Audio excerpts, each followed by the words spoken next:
asalaamaaleykum auditeur ak téléspectateur iRadio ak ITV dal leen jàmm tey ñu am mbégte di dalal Boubacar Seye moom mooy président ONG Horizon Sans Frontières tey dañuy waxtaane lépp lu jëm ci drame de l'immigration xam ngeen ne ay doomu Afrique ñàkk nañ seeni bakkan fan yi weesu ca Ceuta et Melilla foofu ca Espagne fekk ñu doon dem nag di émigrer loolu mooy li waral ñu invité ki nga xamante ne mooy Boubacar Seye di toppatoo mbirum émigration Boubacar nuyu naa la.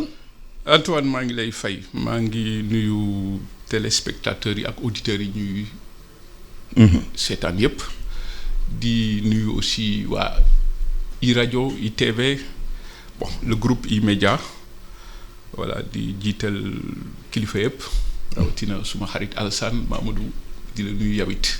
jërëjëf di nuyu waa Sénégal gi yëpp aussi ak ñi ñuy suivre ci diaspora bi.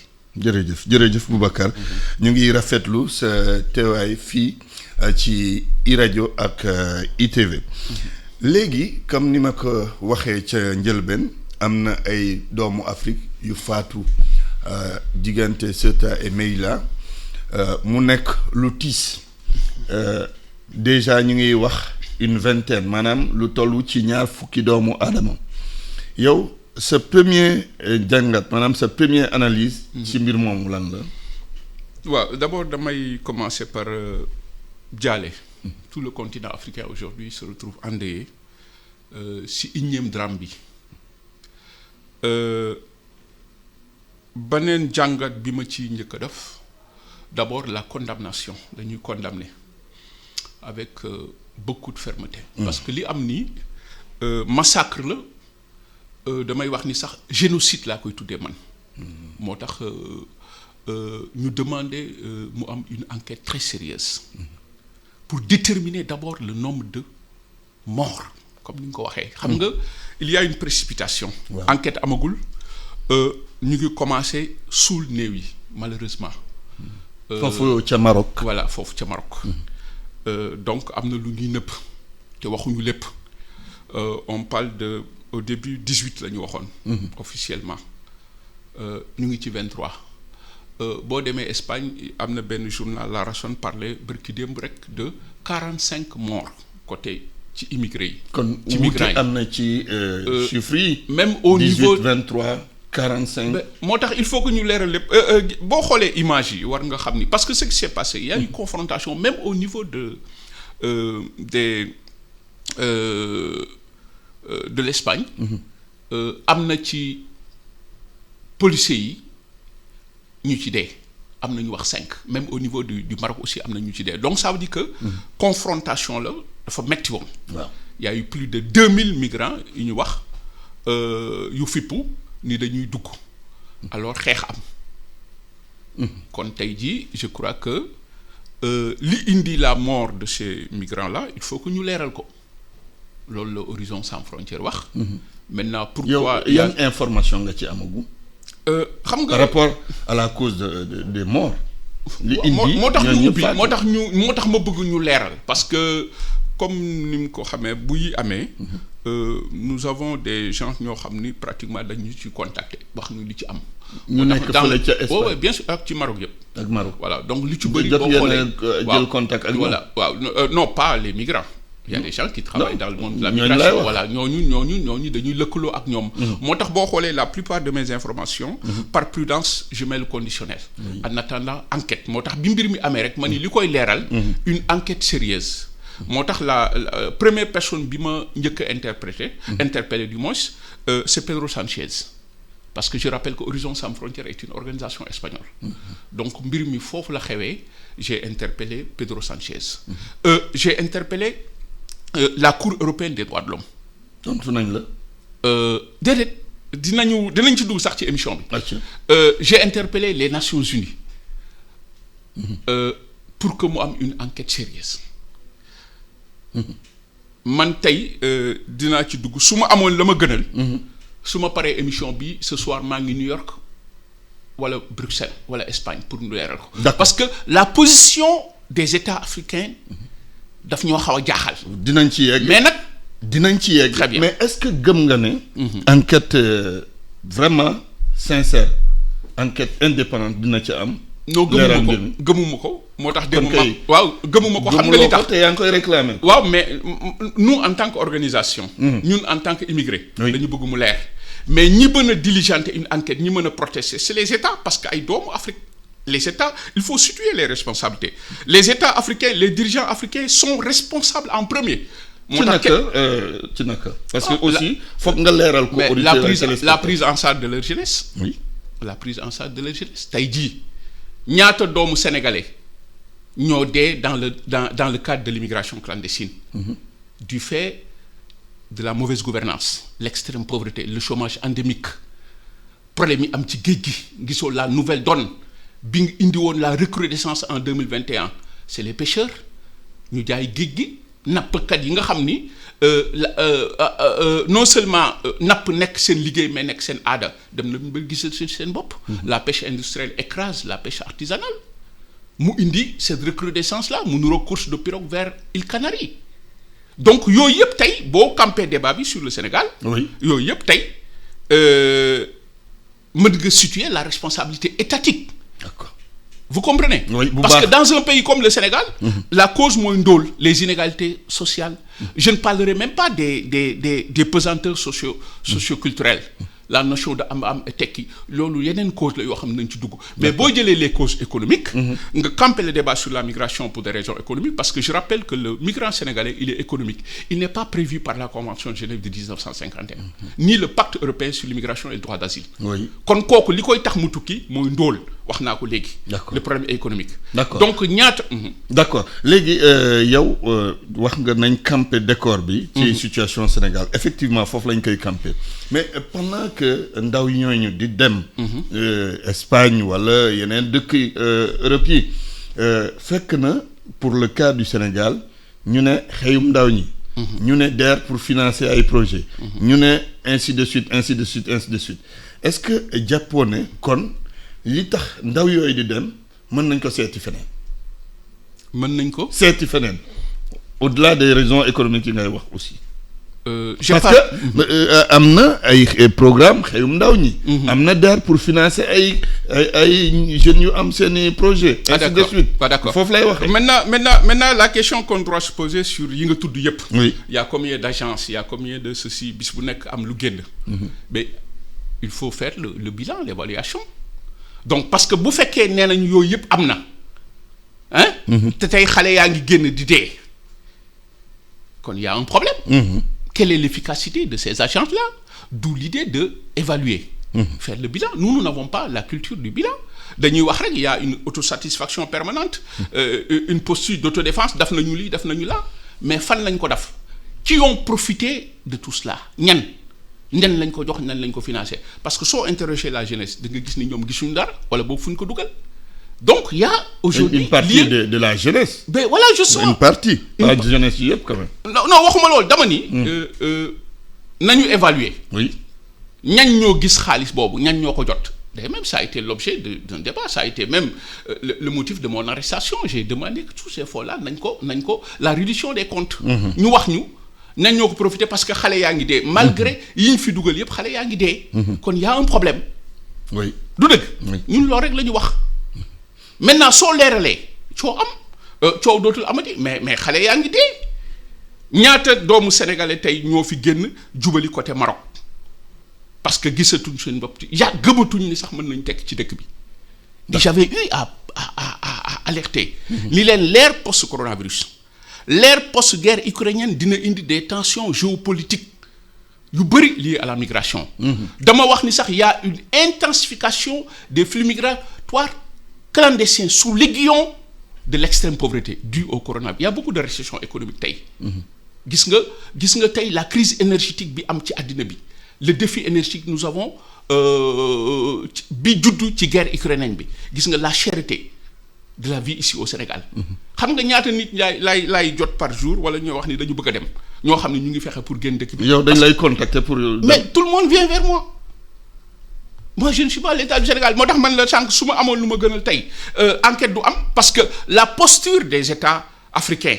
won na ni kon li du mujj fenn et pour preuve au Maroc ñu ngi commencé di enterrer donc lan la ñuy nëbb tey ban chef d'État les Européens sont choqués on me demande quelle est la position de l'Afrique man leen ba léegi amul aucune réaction alors que c'est des Africains qui meurent aujourd'hui il y a G7 on devrait déggoo kenn mu yëy ci yàbbi donc la vie d'un Africain pratiquement mujjul fenn ku dee perte nga boo xoolee tey la violence des faits les images que nous montrent ces images-là qui nous interpellent qui nous choquent et qui renvoient même à l'indifférence des États face à cette jeunesse bi nga xam ni tey buggul lu dul dund digne ba léegi kenn wax le drame mu ngi commencé depuis jeudi ba léegi yooyu yàbbi loolu war nañu kon enquête du am. d'accord xam nga wax nga ne dégguñu autorité yi ci mbir mi. mais dégg nañ le secrétaire d'État au Sénégal et de l'extérieur ne État au Sénégal mu ngi suivre mbir mi ak seeni consulat bu nekk Dakhlan je pense au Maroc. ñu ngi suivre mbir mi moom sax nee na. amul doomu Sénégal pour le moment. bu ci faatu. te yow da nga wax le contraire. waaw xam nga. lu tax ngeen wute. Antoine waaw xam nga man. voilà je ne vais pas dinaa leeral lu bëri. ngeen baal cette posture d'autodéfense. rek wane na ni kon tey. lii du mujj fenn. parce que état du Sénégal damay ragal ni su lu demee ni amee. balaa muy tëb di ma contredire man. waroon naa xoolaat ni muy waxatee mais du lu ma bett boo rappelé le drame de Mouna bi ma ne y a des victimes sénégalaises ñoom ñoo njëkk a jóg c'est les mêmes choses qui reviennent parce que c'est politique lii du politique c'est un fait social yow da ngay am déglu rek jox chiffres yi moom laa lay wax xam nga bi mbir maa ngi commencé depuis jeudi gis nga ma leeral mu leer tey ci boppu képp ku ñuy déglu ñii di entamer un projet migratoire clandestin amul kenn ku ciy dem gis nga tous ces cadavres là yi nga gis c'est des cadavres anonymes amul kenn ku ci yóbbu sa këyit le migrant sénégalais rawatina wax naa sànq en guise d'introduction il n'est pas prévu par la convention de Genève parce que ñooñu suñu jàllee droit d'asile la ñuy laaj kon dañuy wax ni ñoom dëkk yi am guerre la ñu bokk pour ñu mën leen jël maintenant bu drame amee moo tax ma ni la dañ leen jox lu ñu xamul dafay tontu loo xam ni malheureusement ça n'honore même pas le Sénégal parce que tey ay africains dee le Sénégal assure la présidence de l'Union africaine Sénégal naneen la mën a waxee mënoon na sax jur lépp donc ces cadavres là doo gis benn drame bu am aucun pays africain ne va se lever pour dire que samay doom a ngi ci ñoom ñëpp dañuy daw kon ñii dee xanaa ay chinois lañu donc tey gis nga xam nga fan la ñuy xamee fan la ñuy identifier à travers rescapés yi am ñooñu ngay interroger parce que ñoom ñëpp kenn du ci yore papier. alors ki ñu njëkk a laaj mu nekk benn sénégalais. ci rescapé yi. dafa ni moom waxuma ñeneen ni de mais moom li mu gisagum rek ñett ci li mu àndaloon dee nañu. ñu nekk ay sénégalais mais bi ma ko yëgee boo dégloo j'ai parlé au conditionnel moo tax ma ni dama bëgg leeral. dana il y aurait des sénégalais. victimes. maanaam sénégalais yi faatu ci mbir mi moom loolu la ñu wax ñu doon xaar sax pour jotaat ko mais après ils étaient tous sous le choc ba mujj nu ko jotaat pour mu leeral loolu la ñu wax. donc nga toll ci information pour le moment foofu laa ci tollagum le temps ñuy interroger ñeneen mais entre temps. boo xoolee y a une précipitation des faits. D'abord le nombre de victimes augmente et le Maroc commence à enterrer. kon tey état Sénégal lu mu waroon doxalee. nii kat taxawal ñun tamit ñu enquête ñu xool parce que parmi les 2000 là yi franchir yow soo mënee taxaw ni amul sénégalais ñi doon daw kon da ngay wax lu la neex parce que ñaata doomu sénégalais buñ demee ba ci kanam di nga gis ni ay parents dinañ woote gis déggatuñu seeni doom dama wax ni ñun dans ce dossier là duñ ci wax ni parce que doomu sénégalais bañ ci dee dañ ciy sant yàlla ñaanuñu yàlla kenn mu dee ci mais ay africains noo ci dee moi je mène un débat international gis nga démb bi ma RFI di woo ak ñeneen waxuñu Sénégal Afrique la ñu wax. Donc li ci des c'est des postures politiques c'est-à-dire que moi je ne suis pas dans cette... xanaa lii kay kenn du ko politiser. waaw mais attends. doomu Sénégal. mais il faut qu'on respecte les Sénégalais. il faut qu'on respecte les Sénégalais Antoine. xam nga drame bu mel nii am. le Sénégal assure la présidence de l'Union africaine tey le Sénégal waroon jël les devants convoquer une conférence africaine. da ngay xaar président Macky Sall. jël kaddu wax. Absolument mais il est obligé de le faire il assure la présidence de l'Union africaine. ñii dee c'est des Africains alors l'état du Sénégal jóg rek ni man samay doom bokk ci est-ce que ça c'est respecter le peuple africain, pour le moment, le peuple sénégalais? Il faut aussi préciser. Voilà, donc il faut faire attention. Moo tax ma ni la moi je rentre pas dans ces postures politiques. man du ma seen. mais migrants yi nu leen di traité.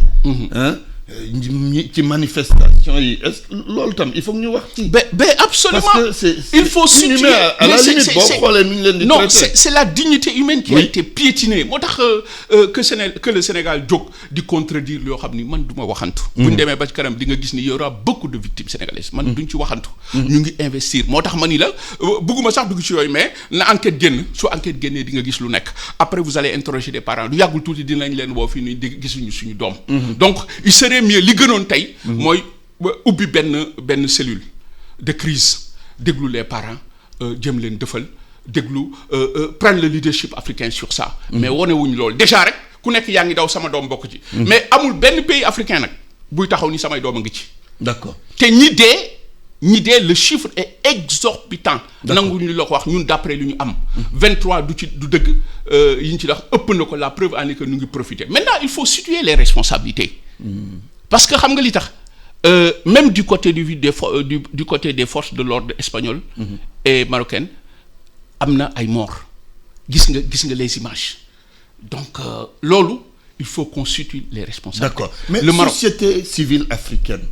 ci boppam war na itam alerter est-ce que jàppoon ne war na mën a am ab ndaje boo xamante ne c'est les chefs d'État africains la société civile africaine mais aussi l'Europe ñu toog. mais boo xoolee démb loolu laa woote il faut un sursaut transnational un sursaut africain. tey ñëpp a war a jóg c'est l'Afrique qui doit protester lii am ni génocide la c'est un massacre. mais Afrique bu protester te booluwu ci Europe bu échanger ak Europe tam. non waaw parce que xam nga li tax d'où l'idée de lancer l'initiative africaine. oui. Sur les migrations internationales loolu Sénégal moo ko mënoon lancer xam nga li tax. l'Europe amul répondant parce que y a pas une harmonisation des positions en Afrique. parce que tey l'Europe dicte ses lois l'Europe dafay def lu ko neex. mais Afrique harmonisé wuñu. d'accord donc ku nekk da ngay demal sa bopp. et la migration est pour ces États une soupape de sûreté pour réguler les morosités économiques ñu ngi jot xaalis. le Frontex xam nga son budget est passé il faut aujourd'hui comment on appelle indexer la gestion criminelle du Frontex. parce que l'Europe ferme ses frontières. loolu moo indi tey coow li yépp l'Europe refuse de se donner aux nouvelles donnes des migrations internationales. Aujourd'hui on parle de mondialisation des flux migratoires. Oui. toutes les régions du monde sont concernées. Il a été même démontré que ce ne sont plus les plus pauvres qui migrent ñëpp ay migrent. mais l'Europe refuse avec ses barricades juridiques politiques physiques. d'accord. Europe bu bañee naka la ak Afrique mën a. waaw mais parce que amul une harmonisation ne serait-ce que un parallélisme des réponses tey su Afrique taxoon jóg war na fulla le président de l'Union africaine convoquer une conférence africaine. pour ne serait-ce que mu am parallélisme des réponses pour que Europe répondant. ñu dégg Afrique waaw mais les présidents européens dañu nawloowul leur homologue africain parce que la posture de Pedro Sanchez man me surprend et me déçoit xam nga man j'ai voté pour Pedro Sanchez j'ai appelé à voter pour Pedro Sanchez qui est un parti socialiste. Nous ce qu'on attendait de Pedro Sanchez de faire avancer ce que signifie la prise en charge des flux migratoires dans un monde mondialisé surtout en Europe bi nga xam ni tey l'Europe ferme ses frontières l'Europe se barricade. Il y a quelques mois de ça, la présidente de la Commission européenne avait parlé de la préservation d'un mode de vie européen. Mais c'est quoi lan mooy un mode de vie gis nga ces espaces de repli identitaire alors qu'on devrait parler de diversité man foofu laa doon xaar Pedro Sanchez mais quand Pedro Sanchez biaise le débat parce que dafa am ay problèmes avec le Maroc pour juboo ak Maroc mu ne ça c'est les mafias. kon Pedro Sanchez bett na àddina bi yëpp. D'accord. Donc loolu la ñu bëgg ñu leeral ñu. mais Afrique qu'est-ce que l'Afrique fait? D'accord. Avant Afrique lu mu war a def en termes de réponse au-delà même d'une conférence mi ngay wax bu ñu rombee loolu. solution structurelle lan la war a doon. mais jël en charge jeunesse. Prenons le cas du Sénégal. le Sénégal xam nga le Sénégal war a def. mais la migration la cause c'est la pauvreté tey lan moo des. La prise en charge de la jeunesse africaine. Mais est-ce que du pays africain yëpp ñoo confronté réalité boobu. Ben voilà. Ces images nous interrogent et nous questionnent. Qu'est-ce qu'on a fait pour cette jeunesse-là pour ñu mériter dee bu metti bi pour ñu mériter bii tumuranke c'est une jeunesse africaine et je rappelle que 60% ci population africaine bi ñoom ñëpp mooy de 24 ans la ñu am. Et des prévisions démographiques ont démontré que bu ñu deful nànk en 2050 où l'Afrique dañu wax ni day nekk un réservoir humanité mook Chine ak Chine ak Inde ak Chine où dañu wax ni la population mondiale dina avoisiner les 11 milliards donc les 35% jeunesse africaine la ñuy nekk. kon tey les défis sont majeurs. Au regard des prévisions démographiques et des difficultés économiques. D'accord. Donc tey. Oui. il faut redonner l'espoir à cette jeunesse. bi nga xam ni amatuñ yaakaar foog ni la solution c'est l'Eldorado alors que loolu amul. D'accord. Donc qu'est-ce que le Sénégal doit faire. D'accord mais cette même jeunesse. bi ngay wax. mais boo xoolee ñu bëri ci ñoom. léeg-léeg 2 millions la ñuy joxe. 2 millions 500 pour dem. te boo dégloo Sénégalais yu bëri ñu ne dañ lay wax ne loolu mën nga ci am départ. Ben absolument et c'est là où il faudra. est-ce que foofu nag mën nañu wax état bi la. Mais c'est là où il faudra parce que xam nga sànq dama campé débat bi ni la y a les causes économiques. Oui. les causes socioculturelles. Et c'est là où on doit revoir nous les causes socioculturelles. C'est là où on doit revoir notre modèle de société. C'est là où on doit revoir suñu comment on appelle suñu système éducatif. Foofu le problème bi amee. Parce que tey nous sommes dans un pays où dafa bëri ay pesanteur socioculturelle. La notion de am-am, la notion de tekki. Et les tares de la mauvaise gouvernance, les inégalités sociales font que tey les esprits les plus vulnérables yaakaaratuñ ne mën nañ tekk fii ci dëkk bi. Le doute a perforé notre environnement socioculturel. Même ces 2 millions sax da ngay xalaat ni mënu la jariñ fii ba pare nga dem Europe taxaw di xool. Kon il faudra créer ce qu'on appelle cette révolution socioculturelle épistémologique xale yi gëm seen bopp xam ni l'avenir de l'Afrique est ici. Il faut que xale yi gëm ni àddina processus la.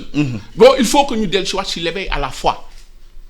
Parce que gëm-gëm bi moo des léegi gëmatuñ ni yàlla mooy may parce que nous sommes dans un modèle de société où dañu jël am-am teg ko au-delà de l'être qui est l'incarnation des valeurs intrinsèques. lu mu am lu mu yore rek ngay dégg. loolu la ñu gën a xool. Voilà donc il faut ñu dellu si xam ni àddina processus la. Il faut mettre les gens dans une dynamique de travail rajo bi tëbul rek mel nii. ndànk il faut que xale yi xam ni la vie c'est une construction. da ngay ñëw tabax du fondement di dem et c'est là où nous appelons tabaxaat. La reconstruction du pays, la reconstruction socioculturelle, la destruction des valeurs pour une reconstruction des identités. xamuñu suñu bopp. Parce que tey j'ai parlé de mondialisation des flux migratoires. Et plusieurs phénomènes d'ordre conjoncturel et structurel expliquent cette nouvelle donne télévision, internet, information. ba nga xam ne tey da ciy jouer bu baax. Donc il faut que ñu xoolaat notre système éducatif. Regarde au Sénégal les séries qui passent. Regarde aujourd'hui benn xale wax na ma keroog grand il faut ñu dem pour nga takk jabar rek xoolal li ñu lay laaj. Donc doit ces pesanteurs là. yooyu yëpp foog ñu xoolaat ko. Il faut un travail sur le plan socioculturel. L'éveil à la fois ñu delloo nit ñi ci yàlla mooy am may. ñu xam ne àddina processus la. Donc c'est ça les causes socioculturelles. Maintenant les causes économiques wax nañ ko. Il faut que État mu jël en charge cette jeunesse internationale mu déglu leen. Nous avons une jeunesse internationale. Avec un degré de pénétration mobile supérieur à 60%. ñooñu boo leen dégloo. Il faut les redonner l'espoir. Il faut rétablir la dignité humaine. Il faut lutter contre les exclusions sociales. xoolal tey ñi jàng arabe fii ci dëkk bi ñoom ñëpp dañuy tumuranke. Alors il faut les introduire. Il faut dans le système éducatif nga dugalaat l'enseignement religieux. Pour que nit ñi delloo seen bopp ci yàlla foofu la amee failles. D'accord. leer na jërëjëf. Voilà jërëjëf Boubacar temps bi da jeex na. waaw malheureusement temps bi waaw tey nag da nga am sax ab ndaje. voilà ci wàllu question bi nga xamante ne. voilà bi ñuy aborder nii. jërëjëf xanaa voilà di la remercier. xanaa ñu ñëw yaatalaat. ci conférence de presse bi may joxe léegi. D'accord. Au siège de Amnesty International à 10h. jërëjëf maa ngi ciy woo presse bi yëpp. di leen sant di leen gërëm. jërëjëf Boubacar Seye nekk président ONG Horizon Sans Frontières ñu doon waxtaane mbirum drame de l'immigration maanaam ay doomu Afrique yu bëri faatu diggante Ceuta ak Melilla maa ngi leen di gërëm yéen téléspectateurs et auditeurs ITV ak iRadio bonne journée à toutes et à tous.